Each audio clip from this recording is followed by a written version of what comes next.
నిజమనిపిస్తోంది. ఎందుకంటే ఫలితాలు వెలువడిన తర్వాత నుంచి ఆయన ఎక్కడా కనిపించకపోవడమే ఇందుకు నిదర్శనం. పార్టీ వర్గాలు మాత్రం ఇందులో నిజం లేదంటున్నాయి. అన్న చిరంజీవిని ముఖ్యమంత్రిగా చూడాలన్న తమ్ముడు పవన్ కళ్యాణ్ ఆశలు నిరాశలయ్యాయి. పీఆర్పీని గెలిపించడం కోసం అహర్నిశలు కష్టపడ్డ కళ్యాణ్ ఇప్పుడు పార్టీకి దూరంగా ఉన్నారు.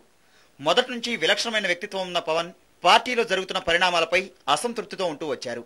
దీనికి తోడు ఫలితాలు కూడా ప్రతికూలంగా ఉండడంతో నిరాశకు లోనై సొంత పనుల్లో నిమగ్నమయ్యారు.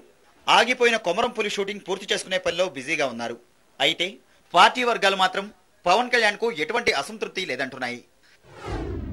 ప్రతికూల ఫలితాలు వచ్చిన తర్వాత పవన్ కళ్యాణ్ గారు పార్టీ ఆఫీస్కు రావటం లేదు అనేటువంటిది అవాస్తవమైనటువంటి ఒక విషయం. ఎందుకంటే పార్టీ ఆఫీస్కి రావటమే కాదు, తర్వాత ఆయన ఫలితాలు రాకముందు నుంచి కూడా, అంటే 16వ తారీఖు నాడు ఫలితాలు రాకముందు 1 వీక్ నుంచి కూడా కాన్స్టెంట్గా యువరాజ్యానికి చెందినటువంటి ఒక జిల్లా అధ్యక్షులతో, తర్వాత స్టేట్ కమిటీ వాళ్ళతో, ముఖ్యులతో కంటిన్యూస్గా చర్చలు జరిపారు. కారణాలేమైనా మరో సోదరుడు నాగబాబు కూడా పార్టీ కార్యక్రమాలకు దూరంగా ఉన్నారు.